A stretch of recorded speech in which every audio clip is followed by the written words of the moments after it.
My name is Lisa, and I'm 37 years old. I live with my husband Larry. We both work for the company that Larry's dad started. Even though his dad retired, he turned a small construction business into a huge company making $300 billion a year.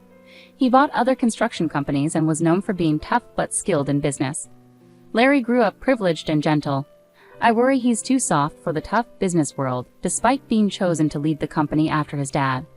Recently, I've started to doubt if Larry is right for the job or even for me as a husband. He's admitted he doesn't think he's cut out to be CEO and might just be a figurehead. He doesn't seem interested in taking charge seriously. We've been married for 10 years and lately I'm frustrated with his lack of ambition. Unlike Larry, I see myself as someone who makes decisions easily. My father-in-law, when he was active in the company, noticed this about me and gave me different tasks to handle. Before I married Larry, I worked at a bank, where I learned to manage finances and always focus on the numbers. After getting married, I planned to stay home full-time, but my father-in-law asked me to join the construction company instead. Once I started working there, my father-in-law began inviting me to important board meetings and valued my opinions on how things should be managed. At first, some board members were unsure about having the founder's daughter-in-law involved in these meetings. However, as I consistently offered valuable insights, they began to respect my input. Larry, who was also on the board, rarely attended these meetings, which everyone, including my father-in-law, seemed to accept as normal. One day, when I returned home from a meeting, I found Larry casually watching TV. "Why didn't you attend today's meeting?" I asked, feeling frustrated. "You're an important member, you should take it seriously." He didn't seem guilty at all when he replied, "Even if I go, I don't really understand what they're talking about. Besides, the board prefers you, so it's not a problem, right?" His response made me wonder if he was bothered by my role in the meetings. Despite Larry's comments, my father-in-law continued to mentor me in business operations, hinting that I might succeed him. I began to enjoy the challenges of management and worked hard to meet my father-in-law's expectations. After about 3 years, my father-in-law retired completely. When big decisions arose, the board members started consulting me, sidelining Larry.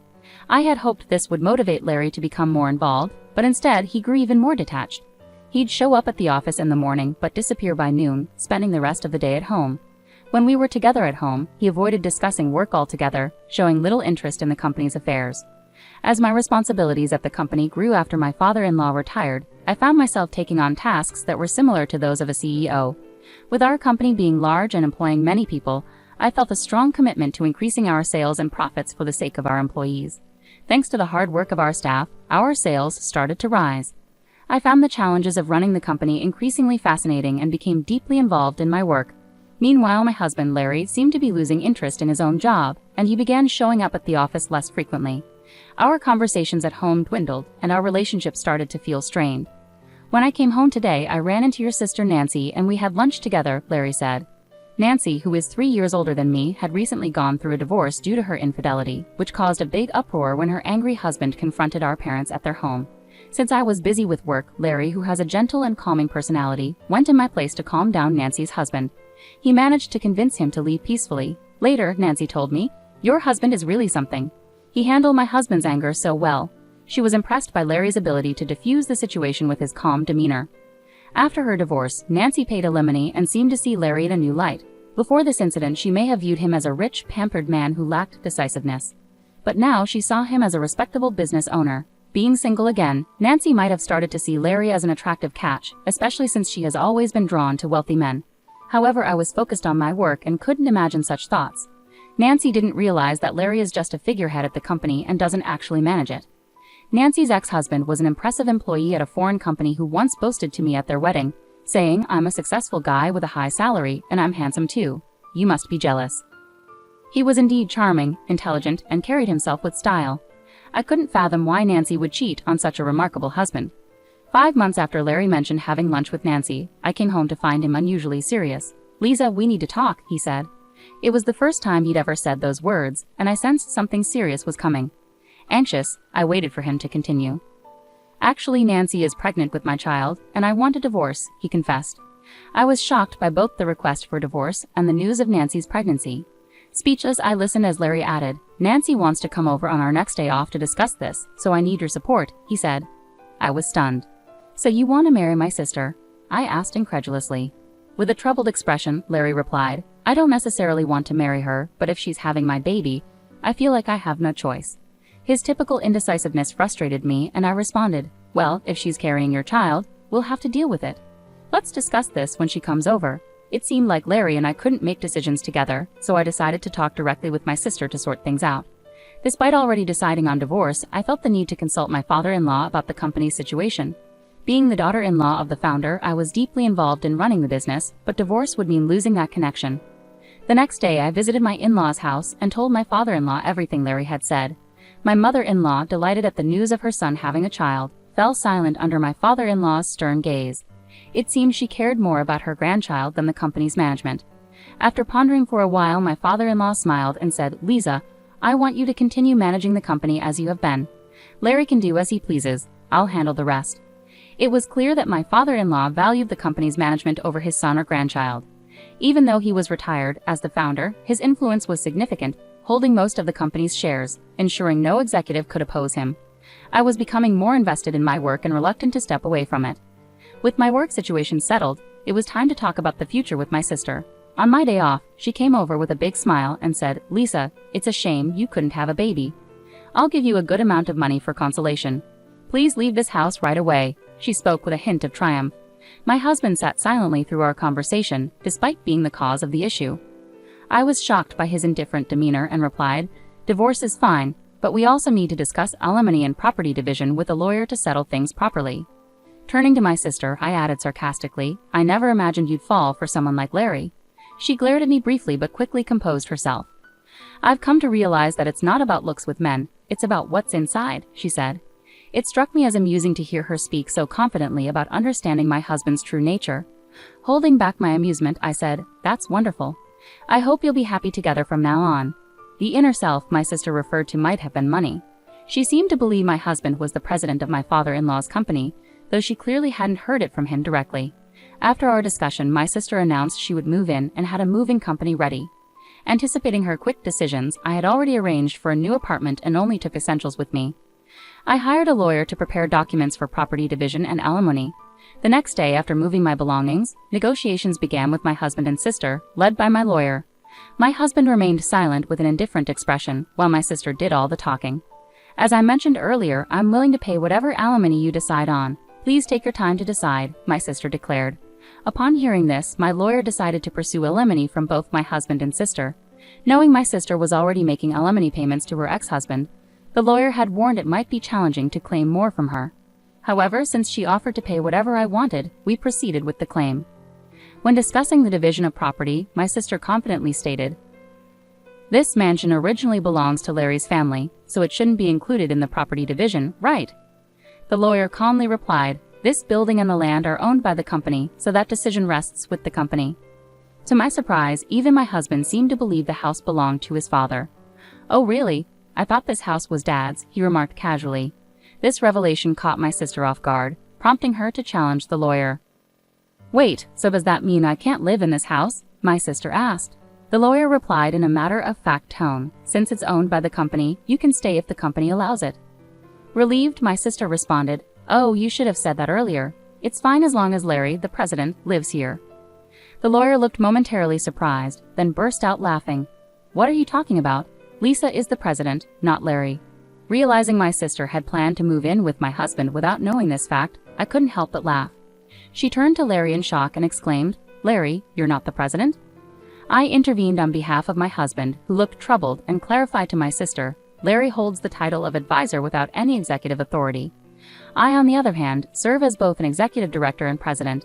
When our father-in-law, the founder, retired, he appointed me to these roles. The other executives supported this decision without opposition. As for Larry, he receives an executive salary due to his father's arrangement, but it's more symbolic than practical since he doesn't perform executive duties. In fact, his salary is less than what a regular employee would earn, and I cover all our living expenses. He's indifferent to our household finances and was unaware that our home, though company-owned, was subject to rent set by my responsible father-in-law. I saw it as a standard rental agreement. While I considered this normal, the lawyer, still chuckling, asked me, "Can we continue renting this house to Larry?" My sister reacted strongly to the mention of rent from the lawyer. "Rent? Are you serious? This is company property. It should be free," she exclaimed. The lawyer, still amused, presented the rent amount, which shocked both my sister and her husband, Larry, who seemed unaware of this expense until now. "Wow, that's a hefty rent. I can't afford that with my salary," Larry admitted. His executive compensation wouldn't cover such high rent, leaving little for their living expenses. Throughout our 6 years of marriage, Larry's modest executive salary had been fully spent, just as my salary had been drained by our high living costs. With few assets left, dividing our savings was the only practical solution. After the lawyer left, my sister realized the mansion she had hoped to live in was actually rented, leaving her visibly disappointed. Meanwhile, Larry appeared unfazed, maintaining his usual grin. I suggested, "Why don't you move back to your parents' house? Your mother was thrilled about the pregnancy news." Larry agreed, but inside I couldn't help but chuckle at the irony of arranging this for my soon-to-be ex-husband. I started to worry about whether this unreliable man could handle fatherhood, but quickly decided it was no longer my concern. I turned to my sister, who appeared to have forgotten about her own alimony situation, and asked, "Are you okay with the alimony payment, sis? You seemed confident earlier, but you're also paying your ex-husband, right?" She looked stunned, snapping back to reality. "Alimony? I have to pay alimony too?" she asked, clearly surprised and seemingly unaware of the earlier discussions. "You said you'd give plenty of alimony, but you didn't mean I'd have to pay it, did you?" "My salary is really low," she added. Larry and my sister exchanged bewildered glances, which almost made me burst into laughter. I had already finalized the divorce papers and alimony requests. Personally, it didn't matter much to me, but witnessing Larry and my sister in this situation was rather pitiful. As predicted, my ex-husband had moved back to his parents' home after marrying my sister, just as I had warned. However, constant quarrels between my sister and my in-laws ensued. The main cause of conflict was the lie about my sister being pregnant with Larry's child. His mother, eager for a grandchild, was furious upon learning the truth. My father-in-law, who had never approved of my sister from the start, refused to even speak to her.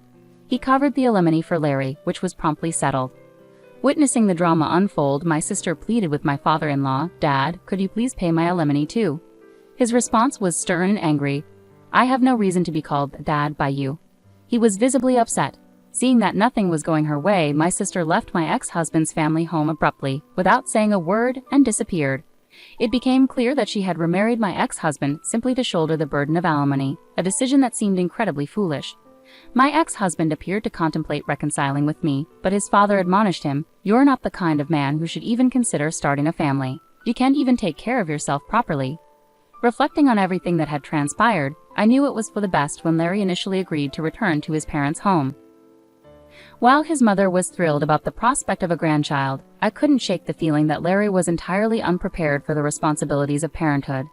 His perpetual indifference during our marriage hadn't changed, and I doubted it ever would. Seeing my sister's shock when she realized she had to pay alimony was almost comical. Despite her initial confidence, it was clear she hadn't fully considered the financial implications. Her strained financial situation was now compounded by additional payments, and I couldn't help but wonder how she could be so naive. The negotiations for alimony and property division proceeded smoothly under the guidance of my lawyer, who ensured fairness throughout. In contrast, Larry and my sister appeared bewildered and overwhelmed by the process. They exchanged looks of surprise and confusion, revealing their lack of preparedness for the realities they were facing. Moving out of the house marked a significant milestone for me. I had already secured a new apartment and was eager to begin anew. The house, once my home, now felt like a weight lifted off my shoulders. Knowing it belonged to the company, leaving it behind symbolized shedding the last remnants of my life with Larry. After I moved out, the tension between my sister and my in-laws escalated. The deceit about her being pregnant with my ex-husband's child deepened a divide that couldn't be healed. My father-in-law, who had always disapproved of my sister, became even more outspoken in his disdain. He saw her as someone who had disrupted our family, and this latest deception validated his concerns. When my sister asked my father-in-law to cover her alimony, he coldly rebuffed her. "I have no reason to be called Dad by you," he declared, his anger palpable. Her hopes of a comfortable life supported by my ex-husband's family shattered, leaving her without the expected backing. Eventually, she left my ex-husband's family home abruptly, disappearing without a word. Her attempt to marry my ex-husband and secure financial stability had failed miserably, only adding to the turmoil. My ex-husband, facing the consequences, seemed to contemplate reconciling with me. However, his father intervened with stern criticism. "You're not the type of man who should consider starting a family. You can't even take care of yourself properly," he admonished, emphasizing the seriousness of the situation. In the end, I moved forward from the entire ordeal. I concentrated on my work and embraced my new life, leaving behind the turmoil that had consumed my marriage. It was clear that Larry and my sister had their own paths to navigate, and I had no intention of being entangled in their drama any longer. This experience taught me valuable lessons about trust, responsibility, and the importance of making decisions that are right for oneself. I made up my mind never to reconcile with my ex-husband, even if he begged. My faith in him was shattered when he betrayed me with my sister, and his indifferent demeanor during our discussions disgusted me. He lost his executive position and now works as a temporary employee. His behavior throughout our marriage and after the affair showed me that he wasn't dependable or trustworthy. His lack of dedication to our relationship and the company proved he wasn't suited for the responsibilities he held. Seeing him now demoted from an executive to a temporary role reaffirms my decision to move forward independently. I have continued in my role as CEO, which has become paramount in my life. Leading the company gives me purpose and satisfaction. It keeps me driven and focused, and I take pride in my work every day. I strive to improve the company for the benefit of our employees and their families. Being CEO has become integral to my identity, and I cannot envision relinquishing it. After the breakup, the idea of starting a new relationship doesn't appeal to me at all. I've been through too much emotional turmoil to consider it. Right now, my priority is focusing on myself and my career. There's so much I want to achieve, and I don't want any distractions. I've kept in touch with my father-in-law, who has been a great source of support throughout everything. His experience and wisdom have been invaluable to me. Whenever I face tough decisions or need guidance, I can rely on him for insightful advice. Our relationship has grown stronger, and I truly value having him as a mentor. For the time being, I see my commitment to the company as akin to a marriage. It requires dedication, hard work, and passion. My goal is to ensure the business thrives and our employees have job security and a stable future. Their well-being is my priority, and I take my role as CEO very seriously. This journey has taught me a lot about resilience and staying true to myself. Despite the personal challenges, I've managed to steer the company on a steady path and even achieve growth. It's not always easy, but knowing that I'm making a positive impact on people's lives keeps me motivated. Ultimately, my focus remains on leading the company and supporting my team. I'm determined to build a successful future for all of us. While my personal life has had its share of ups and downs, my professional life provides stability and a sense of accomplishment. This is where I draw my strength and where I choose to channel my energy for the foreseeable future.